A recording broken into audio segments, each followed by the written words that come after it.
Hi, it's Alex Ramsey here, and before I go any further, I just want to let you know that I appreciate your time. Time is very sacred, especially in this virtual space.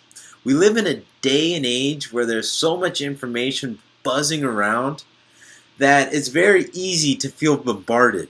It's very cool that we're sharing this special virtual space right now, and I'm going to use it as a platform to share something positive. In our day to day, it may feel that we carry the whole weight of the world on our shoulders, or that the day isn't long enough for us to finish all of our tasks, which can result in stress. And internalizing stress can manifest in soreness, a lot of our fatigue, our frustrations, and I want to help you lighten the load. We may ask, how do we find relief? Is there something we can do to lighten this load in a healthy and proactive way? Or maybe you want to make a positive impact not only in your life, but in the lives of everybody. In my previous email, I touched on briefly the importance of sharing your story, that the daily occurrences of your life hold tremendous power to transform adversity into something tangible, a gift you can share with the world. There were many beautiful comments and questions posed to me in response to this last email. Questions and comments that truly have me thankful because it's evident that you are inspired. So now, how do we transform that inspiration into something that we can give to somebody else? A few days ago, I had the opportunity to speak to the entire North Canton wrestling program. Athletes of all age groups, including their parents, were in attendance. And I was asked, Alex, can you share your story? Now, maybe like you, I was feeling a little nervous because I asked the question, man, how is my story going to benefit someone else's life? You already have it within yourself, the ability to raise this vibration naturally. I want to share this presentation I gave with the wrestling team to you with the intent that you can see how powerful sharing your story is. So without any further ado, enjoy my story.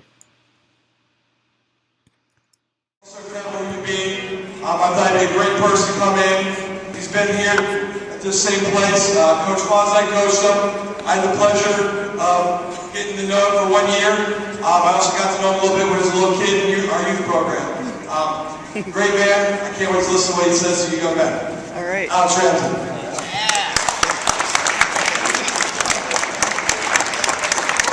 I just want to first say it's an awesome opportunity to be here. It's been maybe a decade since I've been in this gym, so I'm really just soaking it in and really enjoying it.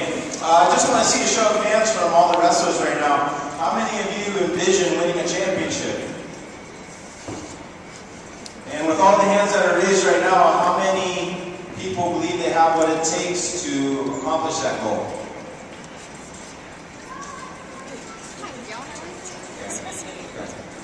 As we all know, setting a goal and visualizing success is simple, but that doesn't mean it's easy.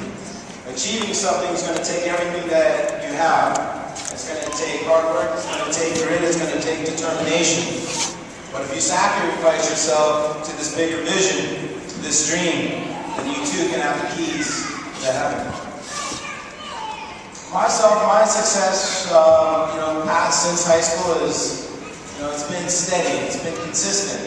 And I attribute that to the lessons, the invaluable lessons that I learned in the wrestling room. I graduated from the University of Cincinnati and also doubled as a Division I athlete in track and field running 800 meters. Since that time, I've also completed the prolific Boston Marathon, running that barefoot, and also completed twice 100-mile races in Leadville, Colorado. And currently, I am working towards completing a 3,000-mile run across the United States. So that's going to be done completely on foot. But as I said, none of this success that I've experienced after high school has been possible without the things that I learned in the wrestling room. So I want to take you back to 2004, my senior year. It's late late winter, it's December, and you know, a lot of things are going right in my season. I'm winning more than I'm losing, and before I know it, I'm winning the sectional tournament, the first tournament that I ever won. Then I won the district tournament, the second tournament that I ever won, and I found myself at the Shaughnessy Center, a dream that I always had to be at the state wrestling championship. That day was up and down. I'll start with the down. I had a huge goal, as probably many of you do, to win a state championship. And I made it past that first match with flying colors, but I met some resistance in the second match, and I was absolutely crushed. I didn't win. And I remember Coach Tom and Coach Jamie Fosdyke pulling me aside and saying, hey, everything's not lost. You have a goal, you've had a history for a long time to become a state placer. Don't forget that. And it was as I was warming up for that consolation match that I had the recollection of my years as a youth wrestler. As some of the young guys that I saw today, I had no real passion for wrestling when I signed up. Really, I didn't even want to wrestle because I thought the singlet looked horrible. But it was my mom who told me that staying with wrestling is going to change you. It's going to make you a better person. It's going to teach you things like humility, character, and leadership. Well, I'm 9, you know, and I'm saying, you know, what is this all about, you know? But I decided to really give everything that I had when I was at practice, and I found out that I was really enjoying it.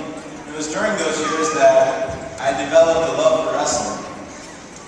So as I'm warming up for that consolation match, I'm starting to remember these memories that I had as a youth, and more so when I started having that success as a middle schooler. And as I'm walking out underneath the tunnel, and when you get the opportunity to get to state, you'll know what I mean. It's a dark, narrow tunnel that you walk out right before you see the whole room laid out in mats. And in that room, you see all the past champions on the wall. Well, I only had one shot. It was either this or I go home. So as I walk out and I see those mats, my opponent, Zeke Purnell from Springfield, walks up next to me. We kind of look at each other. And in that moment, you know, I said, this is it. This is the time. Jamie's in front of me, Coach Tom's in front of me. We walk out towards the mat. And as I do, I look over my shoulder because in middle school is where I sat, way up in the upper deck, where all the North Canton fans, community, and family sat. And I had that opportunity to recall a second memory of myself as a middle schooler, saying, man, if I had that opportunity to be down there on that mat, I would cherish it, I would take it, I would use it. Seeing the greats like Dustin Schlater, C.P. Schlater, Harry Lester, 4-time state champions, those were my idols. So as I was walking towards that mat for what could be my possible last match in high school, I had that feeling. Yes, middle school mattered because that's when I really started honing in that visualization for success. As I got to the mat, and as I took off my warm-ups, Coach Jamie, Coach Tom, they looked me in the eye and they said, you're ready. And there wasn't a doubt in my mind that I was ready.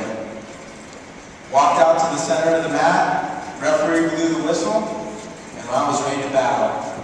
And I'll tell you what, that first period, it was equal.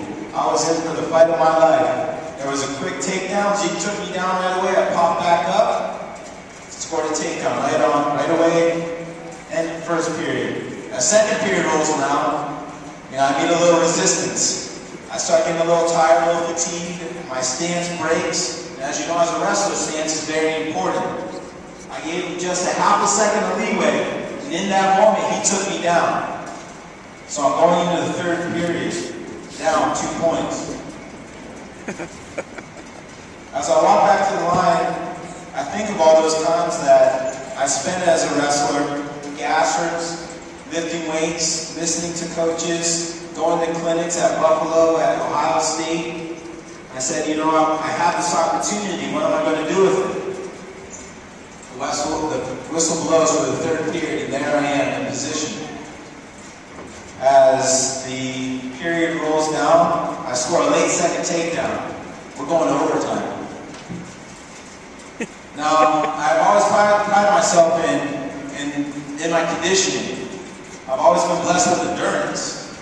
But there I was on the mat, completely drained. Zinc popped right up. But me, I was sitting there. And in that moment, I looked down and I saw the NC on my singlet. I saw the Hoover Viking that I was wearing. And I realized that this was much larger than myself. Everybody that's sitting right here, I want you to take note. You inspire them. And every time that you hit that practice room, you're doing this for something larger than yourself. It's the teammates, it's the community, it's the less fortunate that all draw this inspiration from you. And it doesn't matter what age you are. Some of the youngest wrestlers, everybody looks up to you guys. So whatever that was pulsing through, North Canton brought me out. And North Canton pushed me out to that line. It was overtime. And as that 1 minute overtime hit the midway point, no one had scored. But something within me brought out the inner Viking. And as time ticked down, I was able to score that point and realize my vision. And in my pocket, I brought the significance of that time. And it's such a small little thing. It wasn't a state championship, but this was a culmination of all those times, all those workouts, all those days that I got weight, getting cauliflower. All these things are wrapped up in this. So as I leave you tonight, I want to just say, everything is worth it. Each takedown, even if it's such a small moment, it makes sense. It's going towards the whole.